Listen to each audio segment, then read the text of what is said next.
Hi, my name's Walter Montero. I'm a real estate and mortgage agent here in Cambridge, Ontario, and I've had the privilege of serving our community since 1987. Over the years, I've met some great people here in our community in many different businesses and walks of life. Some, of course, are well known, and others are some of the best kept secrets in town. So the purpose of this podcast is to share and introduce them to you. Welcome to the I Love Cambridge podcast. Hey guys, how you doing? Walter Montero here from I Love Cambridge. In this interview, I meet with a lady by the name of Dianne McLeod. She is the executive director of the Cambridge Food Bank. She got cut off in the beginning because I forgot to click the record button.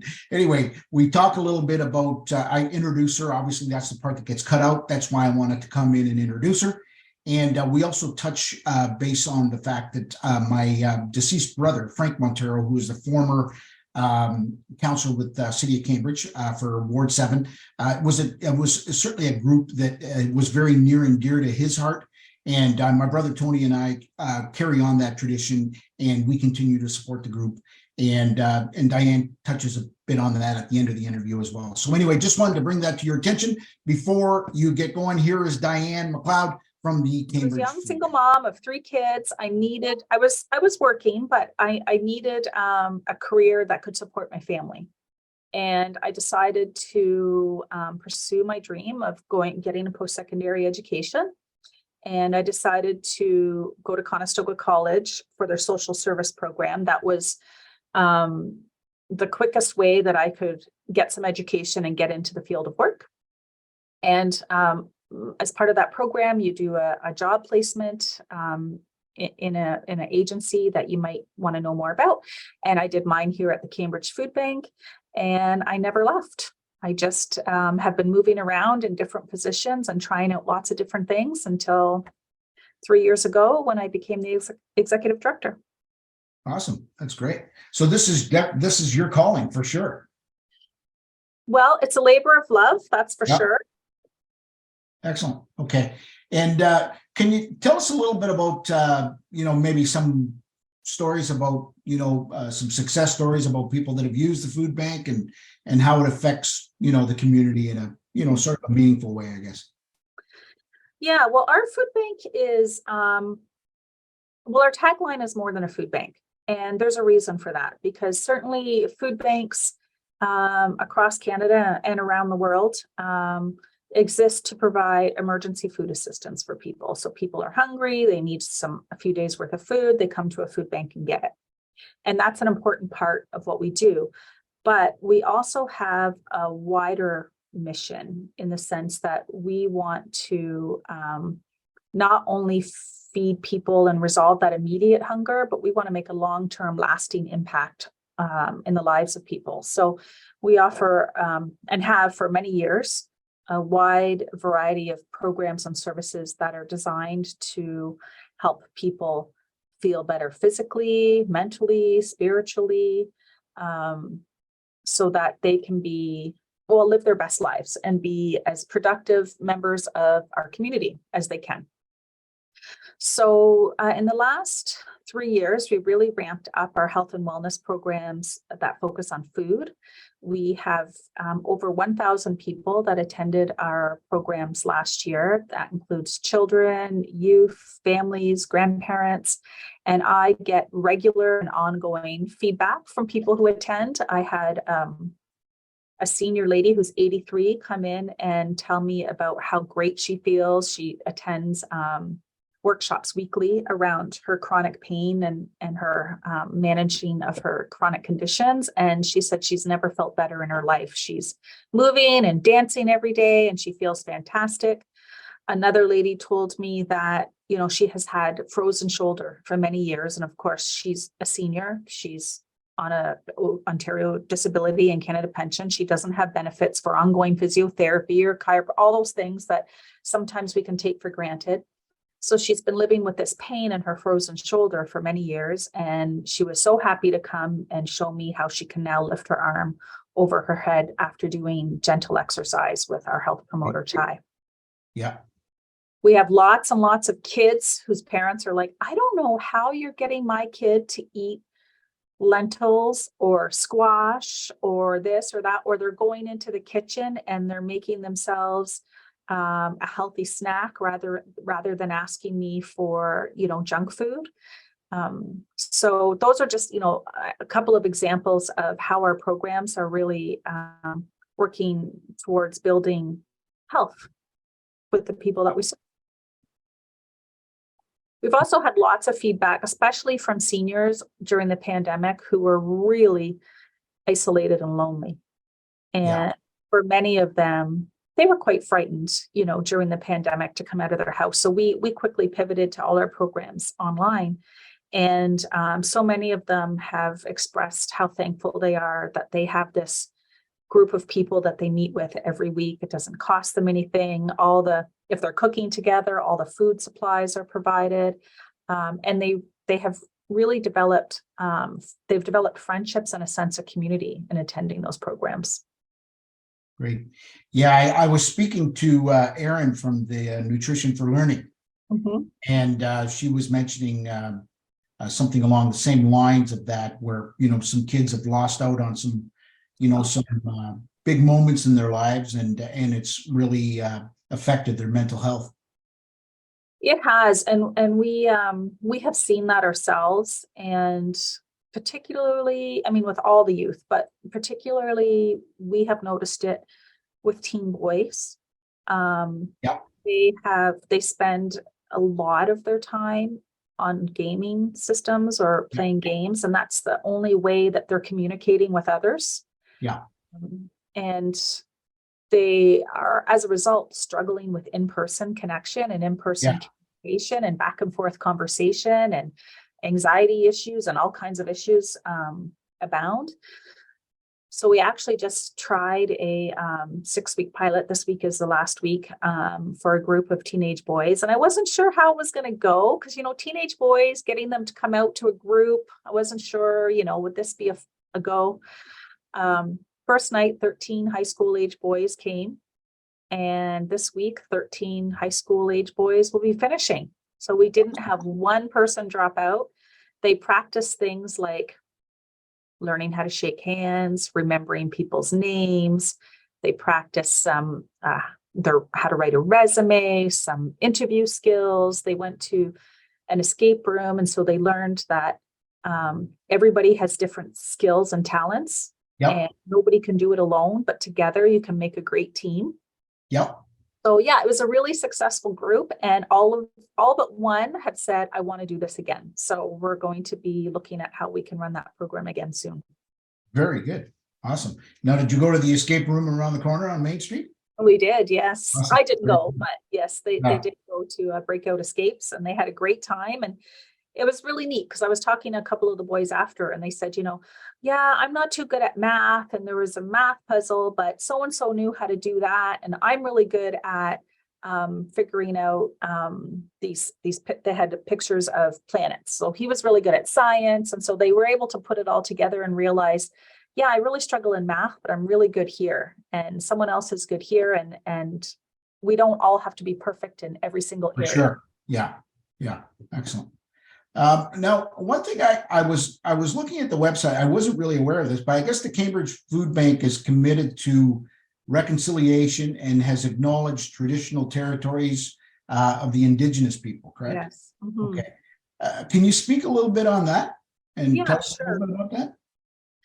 So we have a staff person here. Her name is Big, and she is our local food coordinator. So part of her role and our commitment is to carry on the traditions of the original peoples of Turtle Island in caring for the environment. So you may have seen on our website that we grow a lot of our own food, but we also do, we partner with Conestoga College's Indigenous Garden to do things like seed saving, because seed saving is how we have crops through the winter. And I think, we have lost a lot of those skills over the generations. So we are supporting bringing back those original foods and also physical help in just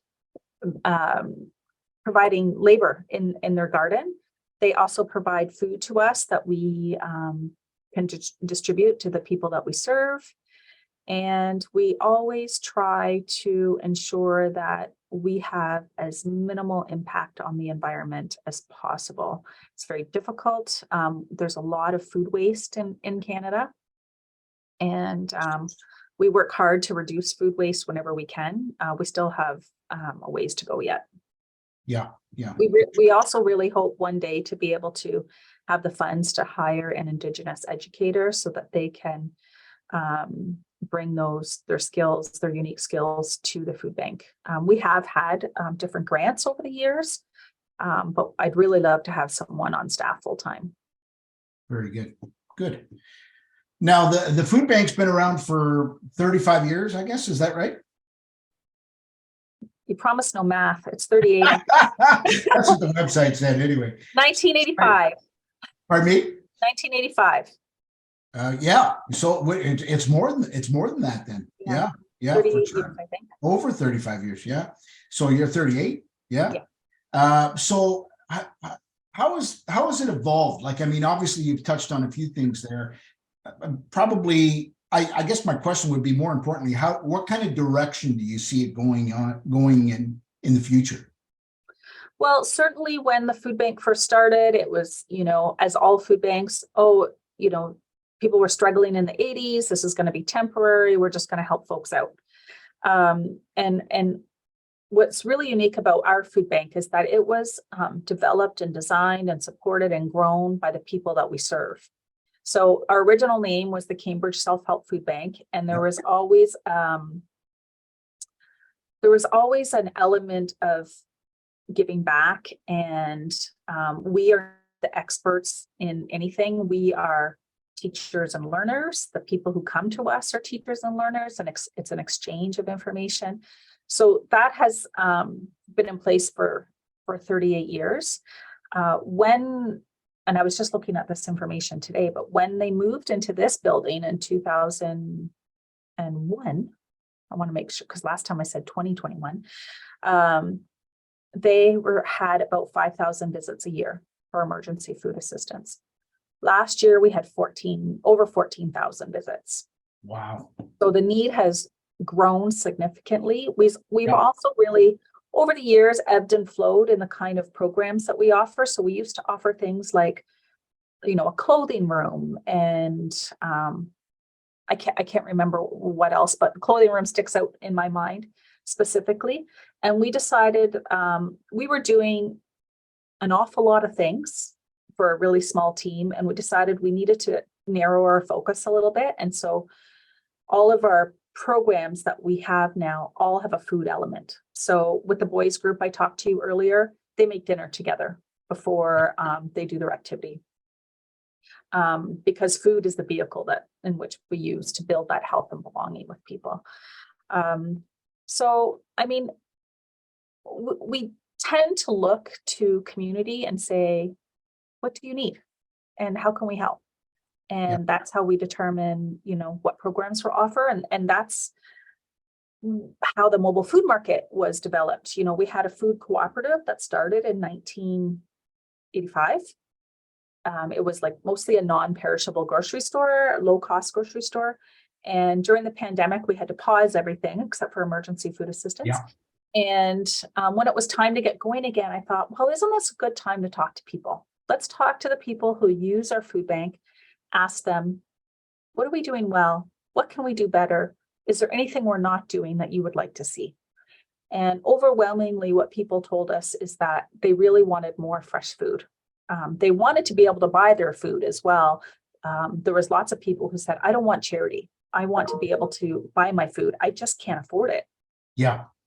So in the preceding years, we have made significant financial investments in purchasing fresh food.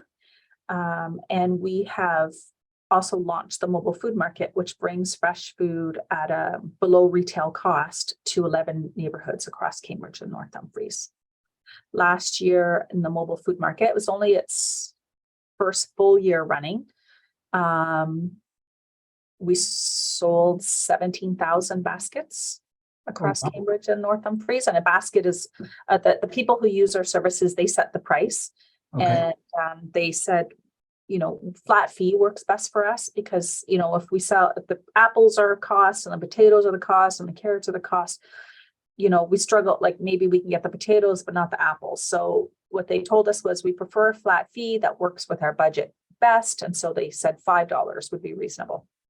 So right now it's costing us about $17 a person to buy the produce, transport the produce, with staffing and insurance and gas.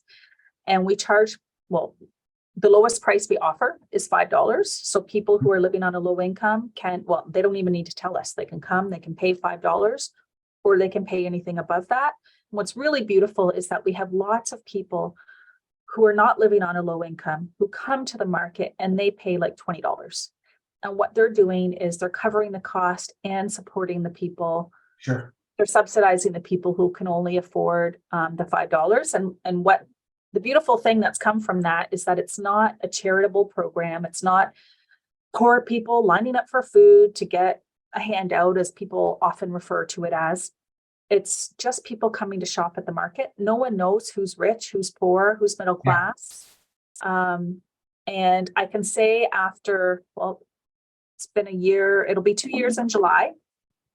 We are almost totally breaking even on the program. So great. We're spending, we spend about $2,500 a week on produce. Mm-hmm. And immediately we were covering the cost of the produce right away, but now we're almost even covering the staffing cost. So that's great. Awesome. It's great. And people are getting access to fresh fruits and vegetables at a price they can afford. Good. Now, have you noticed the traffic ramp up since the economy has changed? Yes. Yeah. It seems to be every week, I think, or maybe not every week, but every month, I think, oh, this is the busiest month ever. Yeah. Yeah. And the next month is even busier. Yeah. It's fascinating to me. January, I was like, oh my goodness, all the people. And then March came and we did our annual hunger count. Food banks all across Canada do a hunger count. And it was the busiest month in our 38-year history. And that was the case for many food banks across the country, not just us. Good. Yeah.